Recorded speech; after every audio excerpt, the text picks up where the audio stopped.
kids, this is Swati, your English educator from Magnet Brains. Welcome back. In this video, we are going to start with the test, the first test of your practice book, which is after 4th unit. तो हम first, second, third and 4th unit पूरी खत्म कर चुके हैं. अब हमारे पास एक आता है test paper. Now, before you do this, what do you have to do? पहले आपको खुद ट्राई करना है. जितने भी अभी तक हमने टॉपिक्स से डील किया है वो सारे टॉपिक्स के साथ ही बनाया गया है ये टेस्ट पेपर ए. और इसके बाद मतलब आपने अगर लिटरेचर की जो बुक है और ये आपका जो लैंग्वेज का जो मतलब जो आपका प्रैक्टिस शीट है, अगर इसके सारे कॉन्सेप्ट्स आपने सब अच्छे से करे हैं then this is going to be very easy for you. तो पहले आप ट्राई करोगे and then you will watch this video because I am going to share all the answers with you. So let's start. Read these compound words, underline the part of each word that should be stressed. अगर आपको first unit का part याद है practice sheet ए, तो उसमें हमें बताया गया था कि जब भी आपके पास कंपाउंड एडजेक्टिव्स होते हैं तो कभी कभी आपको फर्स्ट वर्ड पे स्ट्रेस देते हो और कभी आप सेकंड वर्ड पे स्ट्रेस देते हो. दैट डिपेंड्स कि आपका जो कंपाउंड एडजेक्टिव है वो एक नाउन की तरह एक्ट कर रहा है या एडजेक्टिव और एडवर्ब की तरह एक्ट कर रहा है या वर्ब की एडजेक्टिव या वर्ब की तरह एक्ट कर रहा है. तो यहाँ पे जैसे टाइम सेविंग, अब ये एक्टिविटी कैसी है, ये एक टाइम सेविंग एक्टिविटी है.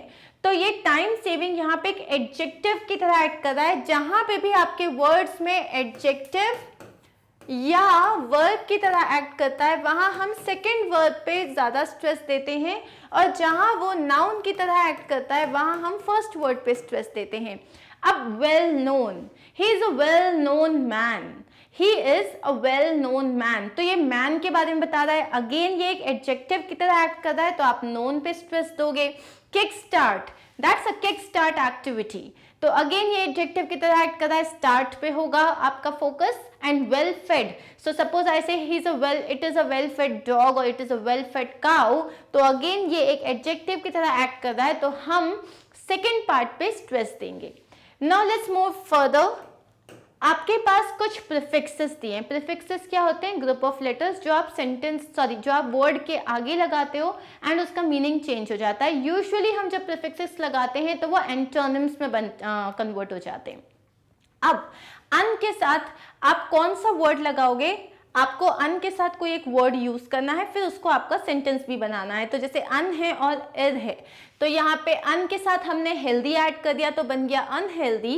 The sentence is junk food is unhealthy. Ir के साथ रिस्पॉन्सिबल ऐड कर दिया तो हो गया irresponsible, you can not be irresponsible. अब फुल के साथ हमने ब्यूटी ऐड किया तो स्पेलिंग में थोड़ा सा चेंज हुआ और ये हो गया beautiful. She is extremely beautiful. L के साथ सीजन ऐड किया था, ये एक सफिक्स है तो सीजनल हो गया वो. We should eat seasonal fruits. अब आपके पास नेक्स्ट क्वेश्चन है. यहाँ पे आपके पास सेंटेंसेस है जहां आपको सूटेबल प्रोनाउंस यूज करने हैं. प्रोनाउन आपका पॉजिटिव हो सकता है, पर्सनल प्रोनाउन हो सकता है, रिफ्लेक्सिव होता है, डेमोन्स्ट्रेटिव हो सकता है, कुछ भी हो सकता है.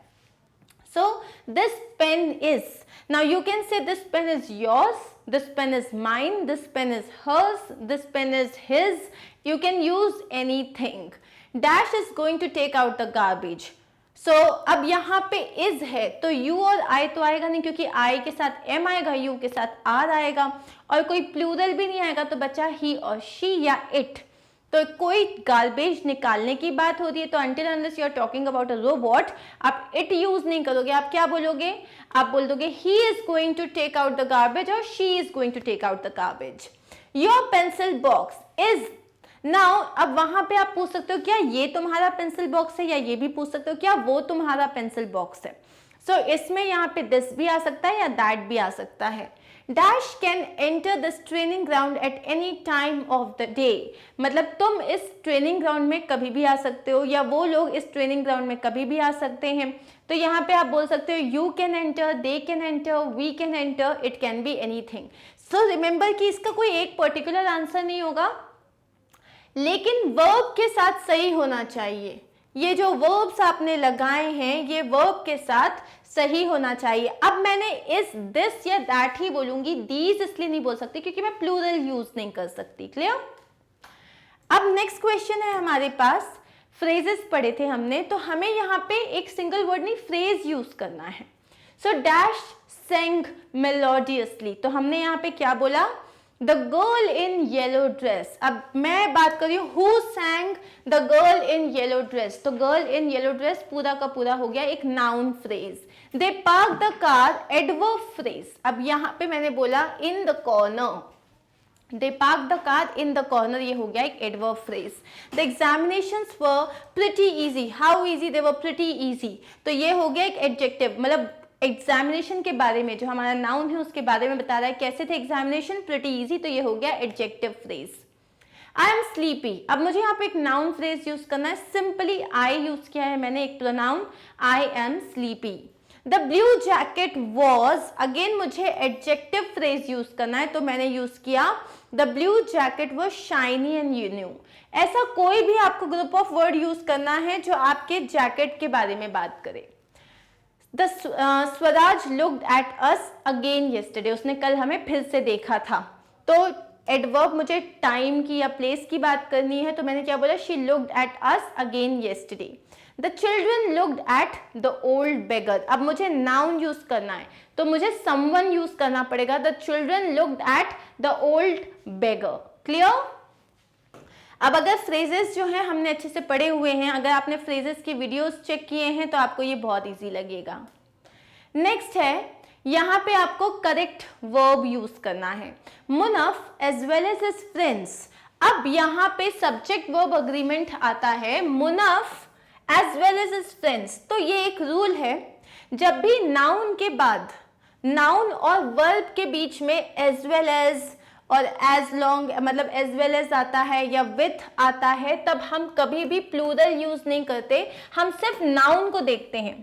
मतलब प्लूरल, अगर ये प्लूरल है तो ये नहीं कि आपने यहाँ पे प्लूरल लगा दिया, आप अपने नाउन को देखो, आप अपने सब्जेक्ट को देखो, सब्जेक्ट के साथ आपका वर्ब अग्री करना चाहिए, एक्स्ट्रा इंफॉर्मेशन से कोई मतलब नहीं है। तो इसको हटा दोगे अगर, तो क्या हो जाएगा, Munaf was invited to the party. Always remember this thing कि सब्जेक्ट और वर्ब के बीच में अगर कॉमा लगा के एज वेल एज करके कुछ भी एक्स्ट्रा लिखा हुआ है जिसमें प्लूरल है या सिंगुलर है, आपको देखना है सब्जेक्ट सिंगुलर है या प्लूरल है, उसके हिसाब से।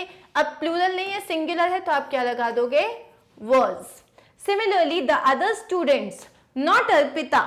अब मेरा सब्जेक्ट है अदर स्टूडेंट्स, मैं अर्पिता की बात नहीं कर रही हूँ, मैं अदर स्टूडेंट्स की बात कर रही हूँ, तो मैं सिंगुलर यूज नहीं करूंगी, मैं हैव यूज करूंगी, have the incorrect answers, the other students have the incorrect answer. 20,000 rupees, अब मैं एक बड़े सम की बात कर रही हूँ कि 20,000 रुपए is the fine for this offence. अब मैं इसके साथ आर यूज नहीं करूंगी। अगर मैं बोलती 20,000 रुपीज नोट्स, अगर नोट्स लिखती तब मैं बोलती are you no scattered everywhere, तो यहां आएगा इज। माई मदर, अब मेरी मम्मा, एक सिंगल मैं इंसान के बारे में बात कर रही हूँ, वो मेरी फ्रेंड भी है, वो फिलोसफर भी है और वो मेरी गाइड भी है, तो मैं एक सिंगुलर इंसान के बारे में बात कर रही हूँ, तो ये हो गया is. Each of the team members dash their own equipment. Always remember each of the team members. जब भी आप ईच से बात कर रहे हो, मतलब हर एक टीम मेंबर का अपना इक्विपमेंट है, तो यहां आएगा हैज देयर ओन इक्विपमेंट।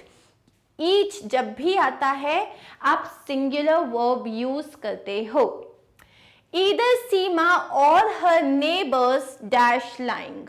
जब भी ईदर और नीदर नॉर यूज होता है तो हम क्या करते हैं, जैसे ये ईदर है और ये और है, तो हम देखते हैं जो वर्ब है ना, वर्ब के पास में सब्जेक्ट सिंगुलर है या प्लूरल है। तो यहां देखो ईदर सीमा और हर नेबर्स, नेबर्स प्लूरल है तो आप प्लूरल लगा दो। अगर इसकी जगह होता ईदर हर नेबर्स और सीमा, तो पास में सीमा होता जो सिंगुलर होता तो आप इज लगा देते। इस चीज को मैं एक बार और अच्छे से समझा देती हूं। अगर मैंने लिखा होता सीमा, ईदर सीमा और हर फ्रेंड्स, ठीक है, ईदर सीमा और हर फ्रेंड्स, तो इसके बाद मुझे लगाना पड़ता आर कमिंग, या तो सीमा या उसके फ्रेंड्स आ रहे हैं। लेकिन और वो इसलिए क्योंकि जो मेरा वर्ब के जस्ट पहले जो सब्जेक्ट है वो प्लूरल है। अगर इसी की जगह मैं ये कर देती कि मैं यहाँ से सीमा हटा देती हूँ और ये हटा देती हूँ और चेंज करके मैंने लिखा ईदर हर फ्रेंड्स और सीमा। अब यहाँ पे वर्ब के पहले क्या है, सिंगुलर है, तो मैं आर हटा के तब मुझे इज लिखना पड़ता। ईदर और नीदर नॉर में बस एक ही चीज ध्यान रखना कि जो यहाँ पे वर्ब लिखना है, जो फिल इन द ब्लैंक है, उसके जस्ट पहले सब्जेक्ट क्या है, सिंगुलर है तो सिंगुलर डाल देना, प्लूरल है तो प्लूरल डाल देना, बस खत्म। क्लियर? अब आते हैं नेक्स्ट क्वेश्चन पे। ये रहे हमारे सारे आंसर्स। नेक्स्ट क्वेश्चन है, read these sentences, write the subject, verb and subject complements in the table given below। जिस इंसान के, जिस चीज के बारे में हम बात कर रहे हैं, जिस भी नाउन के बारे में, जिस भी चीज के बारे में हम बात कर रहे हैं हमारे सेंटेंस में, वो होता है सब्जेक्ट। जो काम हो रहा है वो होता है वर्ब। और सब्जेक्ट और लिंकिंग वर्ब के थ्रू जो आप सब्जेक्ट के बारे में एक्स्ट्रा इंफॉर्मेशन दे रहे हो, जैसे अगर मैंने बोला he is handsome,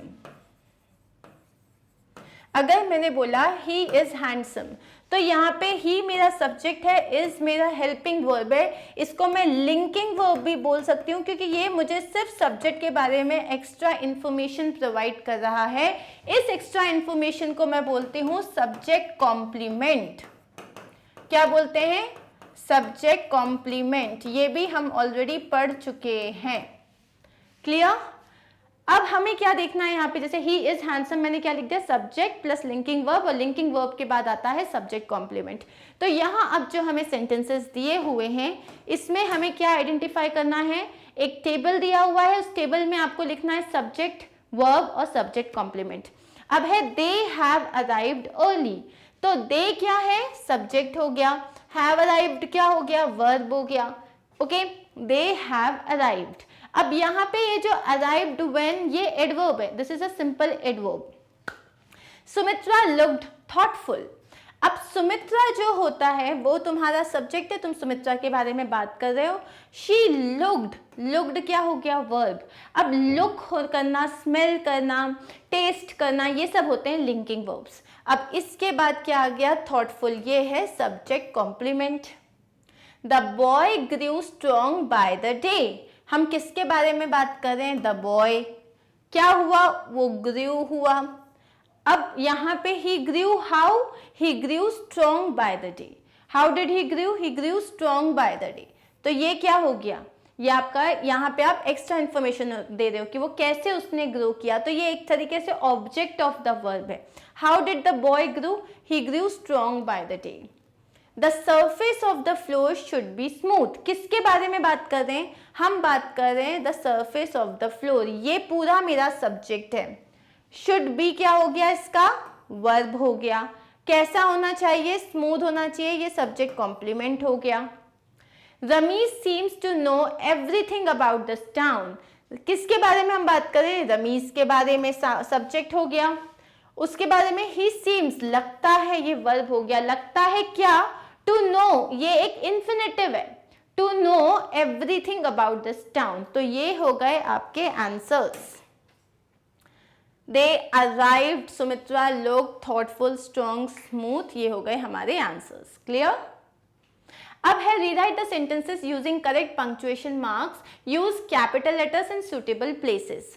What were you doing during the lunch time? अब यहाँ पे what का W कैपिटल हो जाएगा और लास्ट में हम लगा देंगे question mark. Shakespeare said, "What a piece of work is man, how noble in reason, how infinite in faculties." तो यहाँ पे Shakespeare is the name of a person and it's the start of a sentence. Shakespeare को हमने capital कर दिया। अब उसने कुछ कहा है जो कोट किया है हमने, मतलब एग्जैक्टली वर्ड टू वर्ड लिखा है, तो इसके बाद आप लगाओगे एक कॉमा, क्योंकि ये रिपोर्टेड स्पीच है, डबल इन्वर्टेड कॉमा स्टार्ट होगा। फर्स्ट लेटर जो डबल इन्वर्टेड के कॉमा के बाद होगा वो कैपिटल हो जाएगा। What a piece of work is man, how noble in reason, how infinite in faculties. अब व्हाट से स्टार्ट हो रहा है, ये एक एक्सक्लेमेटरी सेंटेंस है जिसमें 3 पार्ट्स हैं। What a piece of work is man, comma, how noble in reason, comma, how infinite in faculties. इसके बाद लगाओगे एक्सक्लेमेटरी मार्क और डबल इन्वर्टेड कॉमा से क्लोज। अब है next question, Audrey has gone shopping with her mother in law. So Audrey का एक capital हो जाएगा, और क्योंकि मदर इन लॉ एक कंपाउंड नाउन है तो इसमें बीच में आप लगा दोगे डैश, क्लियर, और लास्ट में आ जाएगा full stop. Shikhar stepped on the wet floor, so he slipped and hurt his back. Shikhar का एस हो जाएगा capital, Shikhar slipped on the wet floor, ये एक क्लॉज है, इसके बाद आ जाएगा एक comma, so he slipped and hurt his back, इसके बाद आप लगा दोगे फुल स्टॉप। नेक्स्ट है Socrates said the only wisdom is in knowing that you know nothing. Socrates ने कहा था कि समझदारी इसी चीज को जानने में है कि आपको कुछ नहीं आता। सो सॉक्रेट्स का यहाँ पे एस हम कैपिटल कर देंगे। सेड, अगेन उसने कुछ कहा है तो comma inverted comma open reported speech के लिए, the only wisdom is in knowing that you know nothing, full stop inverted comma closed. अब है in the words of Murphy's law anything that can go wrong will go wrong. So Murphy's law का ये एक बहुत अच्छा सा एक उनका स्टेटमेंट है कि जो चीज़ गलत हो सकती है वो गलत होगी ही। तो यहाँ पे इन द वर्ड्स हैं तो आई कैपिटल हो गया, of Murphy's law, Murphy was a person तो एम कैपिटल हो गया, अपोस्ट्रोफी एस, मर्फी का लॉ, तो यहाँ पे हम बात करें मर्फीज लॉ, ठीक है, एक अपोस्ट्रोफी एस आ जाएगा, comma double inverted comma open, anything that can go wrong comma will go wrong full stop inverted comma close, क्योंकि ये उनके वर्ड्स हैं। My usually laid back brother loves making an Italian dessert made of banana chocolate and cheese. मेरा जो usually थोड़ा आलसी सा भाई है उसको एक इटालियन डेजर्ट बनाना बहुत अच्छा लगता है जो कि बनाना चॉकलेट और चीज से बनता है। तो यहाँ हो जाएगा माई का M capital, my usually laid back brother comma loves making an Italian dessert। अब आप यहाँ पे एक डैश भी लगा सकते हो या नहीं भी लगा सकते हो, made of banana chocolate and चीज। Remember to carry a pair of scissors, paint, glue, pencils, crayons and an eraser to your art class। तो यहाँ पे एक लिस्ट ऑफ आइटम्स हैं तो हमने क्या बोला, Remember to carry a pair of scissors, paint, glue, pencils, crayons and an eraser to your art class। अब आपके पास क्या है, आपके पास क्वेश्चंस हैं जहां पे आपको इंस्ट्रक्शंस दिए हैं कि इसे प्रेजेंट परफेक्ट टेंस के हिसाब से कंप्लीट करना है। आप कुछ भी ऐड कर सकते हो तो, लेकिन बस टेंस का फॉर्म सही होना चाहिए। प्रेजेंट परफेक्ट टेंस का मतलब है सब्जेक्ट प्लस हैज, हैज या हैव और वर्ब का third form. Past continuous tense का मतलब सब्जेक्ट प्लस वॉज या वर और वर्ब में ING form. Future continuous tense का मतलब सब्जेक्ट प्लस विल बी और वर्ब में ING form. Past perfect tense मतलब subject plus had plus verb का third form. Future perfect tense मतलब सब्जेक्ट प्लस विल हैव और वर्ब का थर्ड फॉर्म। सो अब इसमें सेंटेंसेस जो आपने बनाए हैं वो हम यहाँ देख लेते हैं। द कपूर्स हैव लेफ्ट, अब कपूर्स मतलब हम पूरे खानदान की बात कर रहे हैं। आई वॉज कुकिंग, आई के साथ आ जाएगा was cooking. Where will we be tomorrow night, कल हम कहाँ होंगे। He has eaten before the bell rang, Disha will have arrived by 5 AM tomorrow. अब यहाँ नेक्स्ट क्वेश्चन है, identify whether the underlined verbs are transitive और इनट्रांजिटिव। ट्रांजिटिव वो verbs होते हैं जिनका ऑब्जेक्ट होता है, इनट्रांजिटिव वो वर्ब्स होते हैं जिसमें ऑब्जेक्ट नहीं होता। तो यहाँ होगा this jewels shone brightly, shone what, we don't know what, तो ये हो गया intransitive. Please lock the door, lock what, the door, तो यहाँ आपके पास ऑब्जेक्ट है, ये हो गया ट्रांजिटिव।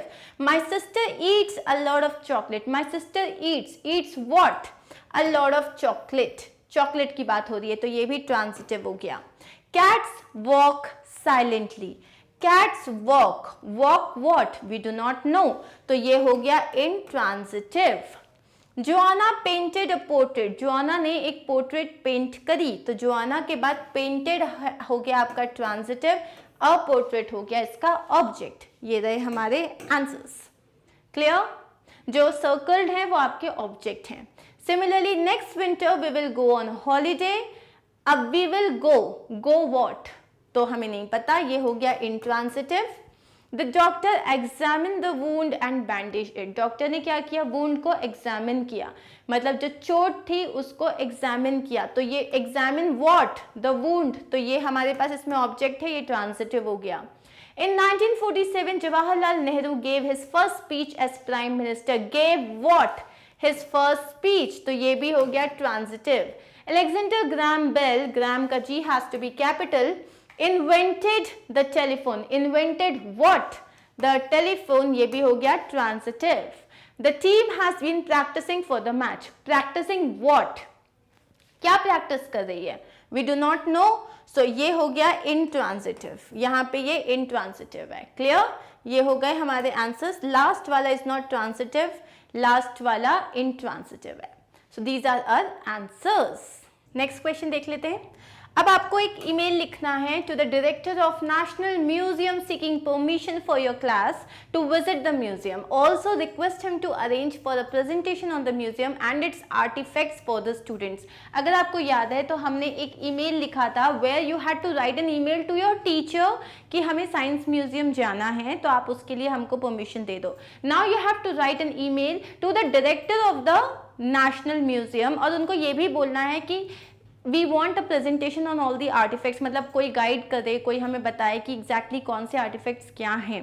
तो ये अब आपको एक मेल लिखना है. तो आपको पता है अगर आप मेल किसी को भी लिख रहे हो, आप कौन हो, who are you, what do you want, when do you want, where do you want, so all these questions should be there. So let's start. सबसे पहले क्योंकि एक ईमेल है तो आप क्या लिखोगे, सेंडर्स, मतलब यहाँ पे आप रिसीवर, किसको आप भेज रहे हो उसका लिखा. देन आपने सीसी में, जैसे मैंने स्टूडेंट्स काउंसिल डाल दिया, because on behalf of students council मैं उनको भेज रही हूँ अगर ये ईमेल, तो मैंने क्या लिख दिया सीसी में studentcouncil@gmail.com. Subject request to arrange for a visit to the museum. अब है respected sir with due veneration. अब जो हम बोलते हैं ना with due respect, तो respect के लिए I am here providing you with a better word, it is veneration. With due veneration, we, the students of class 9th, 60 students, wishes to attend a session at the National Museum. This is in line with our goal of enriching ourselves with hands-on experience on matters of culture and spiritual heritage. तो आपने सबसे पहले बताया कि with due respect और with due veneration हम कौन है, स्टूडेंट्स ऑफ क्लास 9 से, और कितने स्टूडेंट्स हैं आपने बता दिया, अराउंड 60 स्टूडेंट्स हैं. wishes to attend a session at the National Museum. अब यहाँ पे हम नेशनल म्यूजियम में आना चाहते हैं, एक सेशन अटेंड करना चाहते हैं. This is in line with our goal of enriching ourselves. अब ये हम क्यों करना चाहते हैं, why do you want to come. So we want to come there because we have a goal कि हम अपने आप को एनरिच करना चाहते हैं, मतलब हम अपना नॉलेज जो है वो बढ़ाना चाहते हैं विद हैंड्स ऑन एक्सपीरियंस. अब आप म्यूजियम में जाते हो तो you have got a lot of artefacts, practical चीज़ें देख पाते हो आप चीज़ों को, जैसे बुक्स में सिर्फ इमेजेस होती है, वहाँ पे आप उनको लाइव देख सकते हो. So that's why that's an hands on experience on matters of cultural and spiritual heritage. तो हम अपनी कल्चरल और स्पिरिचुअल हेरिटेज को उसका एक्सपीरियंस करना चाहते हैं.